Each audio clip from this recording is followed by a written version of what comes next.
Colder weather's finally here, and with it comes the start of the holiday season. It's that time of the year when we gather around the table with friends, family, and great food.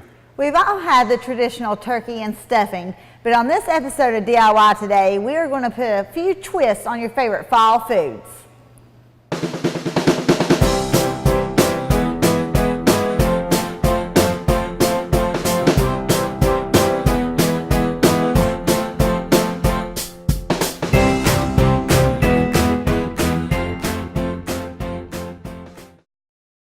Hello everyone and welcome to DIY Today. I'm Jama. I'm John. And I'm Brittany. This time of year, some of our most cherished traditions are formed and remembered, and the food that we share is no exception. But just because you've always made the turkey a certain way doesn't mean you can't change things up a bit from time to time. Today we are going to show you a different way to prepare some of your Thanksgiving favorites. We'll be right back. Welcome back. As soon as fall gets here, we all get excited about pumpkin. Whether it's in your coffee, your favorite sweet, or a good old-fashioned pumpkin pie, it's a favorite. Today, John is going to show us a pumpkin treat you may have never seen before.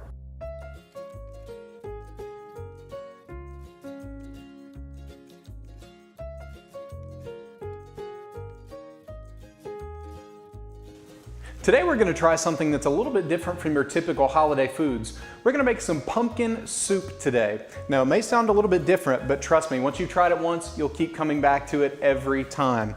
The first thing we're going to do is take just a couple of tablespoons of butter that I've got here and put it in a pot over about medium heat and let it start melting. Now we'll give that just a second to start kind of softening and let the aroma of the shallot come out. The next thing that's going to go into our pot is just a couple of cans of canned pumpkin. If you feel really adventurous, you could roast your own pumpkins and scoop those out. If that were the case, you're going to look for about 5 cups total of pumpkin, but canned works just fine too.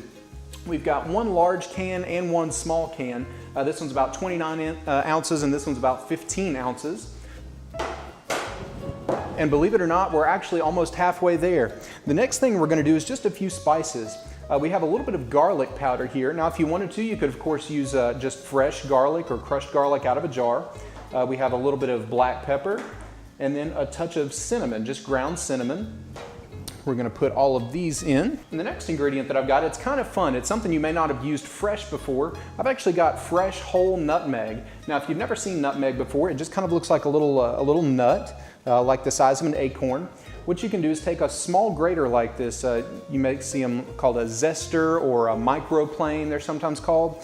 So we're going to take our fresh nutmeg and just run it across our grater here, right over our pot. You don't want to use a whole lot. Fresh nutmeg is really strong compared to what you might find in the jar in the store. So just a little bit will do, just enough to kind of dust the top. Give it a little tap to make sure it's all off. Now we'll give everything a good stir. The next thing we want to do is give the soup something a little bit liquidy so that it's more like a soup rather than just pumpkin with some flavors in it. So we're going to use a whole box, about 4 cups of chicken broth, and we're just going to pour it directly into the pot.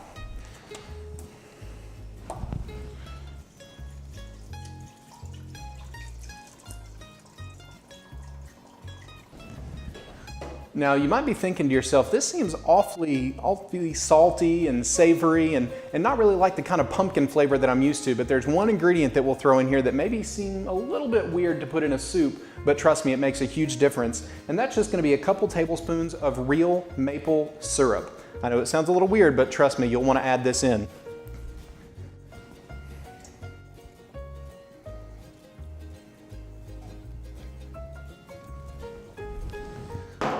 Give it a whisk just to mix everything together. One more ingredient that we're going to put in this soup is something that you find in a lot of your Thanksgiving flavors, whether it be your stuffings or even sometimes your turkey, and that's a little bit of fresh sage. Sage comes in these little tiny, they're kind of soft, fuzzy leaves. So we're going to break a few of those off here. If you have maybe 5 or 6 good-sized leaves, you can just stack them up. And after you've stacked them up, just kind of roll them up nice and tight. And you'll run your knife through them just like this. And it makes nice little ribbons. And you can run your knife back through this way to chop it up even finer. And then we'll take that and put it in our pot as well.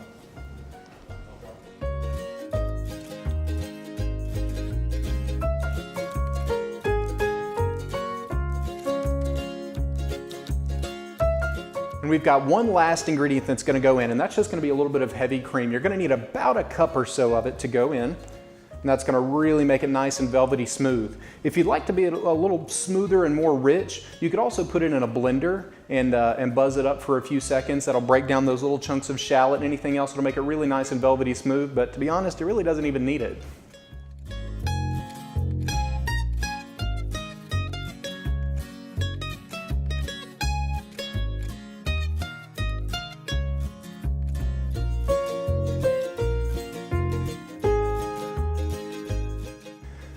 And now comes the most important part of any holiday soup. Now we get to taste it. It's probably going to be a little bit hot here, but that's all right.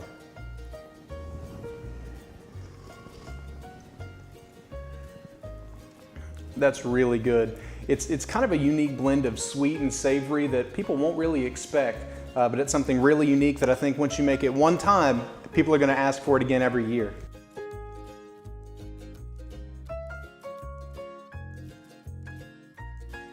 With this recipe in your collection, you can have pumpkin before, during, and after your Thanksgiving meal. Now when we come back, Brittany's going to show us a way to take the star of your Thanksgiving menu and make it a little more portable. Stay with us.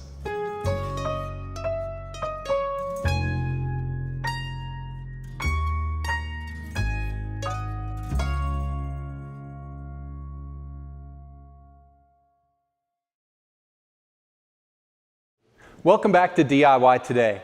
Probably the most common use for leftover turkey is to put it into a big sandwich the day after Thanksgiving, but Brittany has an idea that will make any old sandwich seem kind of boring.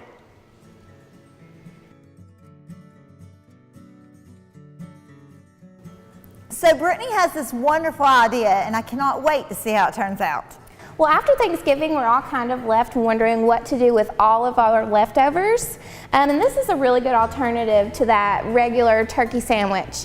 Today we're going to make turkey bites that are deep fried. And this is going to be like a really good type snack that you can just pick up and eat while you're watching the game. It's a really good day after or evening of Thanksgiving snack. And it looks like with the materials you have here, it's quite simple. It is. All you'll need is about 2 cups of chopped turkey, and then you'll need some cornbread stuffing, 2 eggs, and just a splash of chicken broth. And you'll put it all in the bowl. So we're gonna go ahead and you get your hands dirty for this one. So we're gonna put all of our turkey in our bowl with our stuffing. Okay. And then we're going to crack our 2 eggs.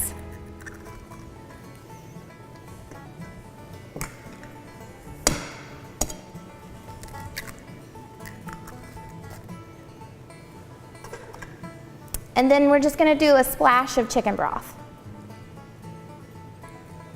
All right, and now we get to get our hands dirty and mix all of this up. Okay, and then once you get everything mixed up, you're gonna take about a pinch of your turkey cornbread mixture, and you're just gonna start rolling it into small little balls.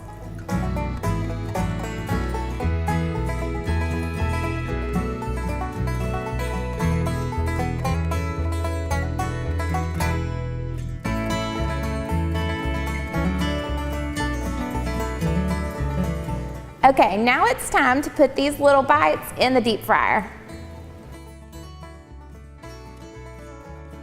Yeah, I think that's probably good for our first batch. And then you'll want to wait about 3 minutes, and they should be a really golden brown when they come out.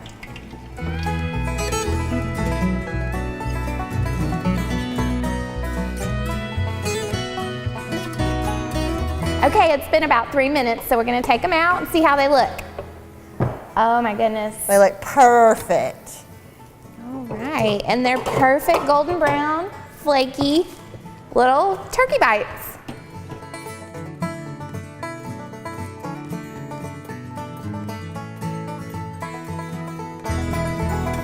it's time to make the sauce. This is a different take on your traditional barbecue sauce. Today we're going to make cranberry barbecue sauce. So what you'll need is a cup of cranberry. I'm going to grab our spoon.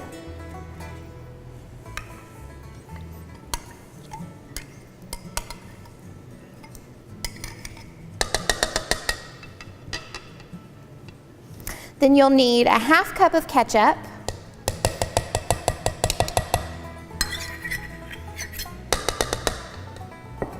You'll need a third cup of hot sauce, any kind that you prefer.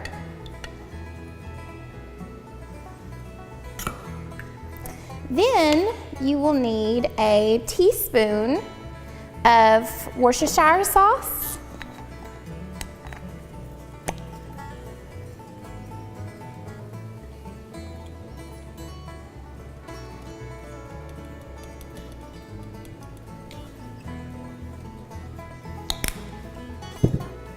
And you'll need a splash of soy sauce.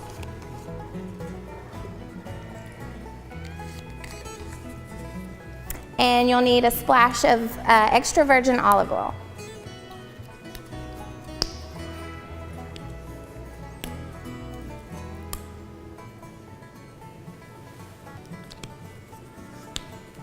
Okay, and now we're going to mix this up.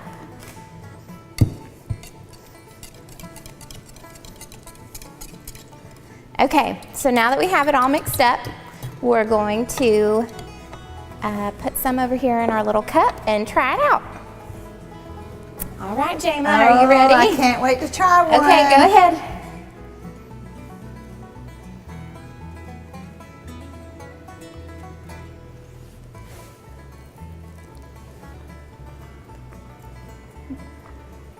I don't think I'll ever be satisfied with a leftover turkey sandwich again after tasting these. After the break, I have a centerpiece that looks as good as it tastes. Stay tuned.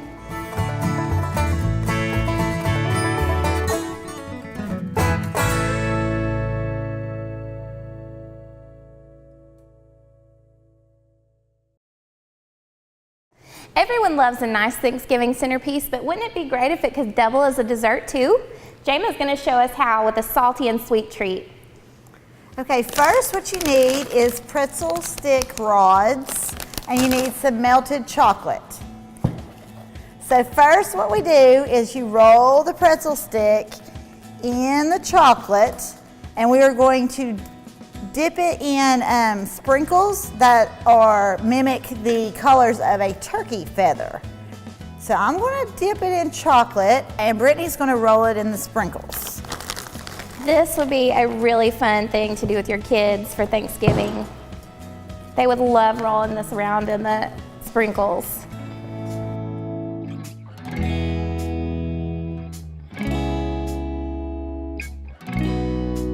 As the turkey feathers are drying, you form the turkey body out of a jar, and you glue 2 big googly eyes. You use felt to make the beak and the wattle, and then we used a heart-shaped orange felt for the legs.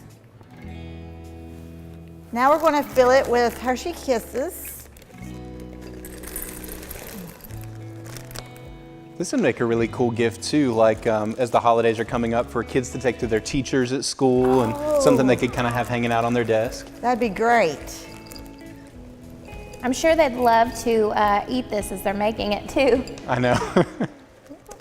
Okay, now we stick in the feathers.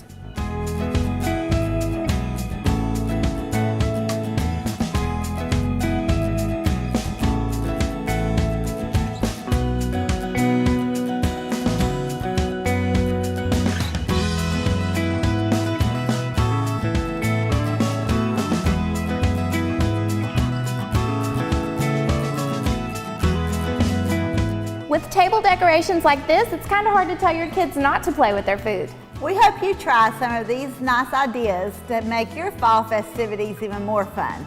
Join us next time for more crafts, projects, tips, and tricks that you can do yourself at home. Thanks for watching DIY Today, and we'll see you soon.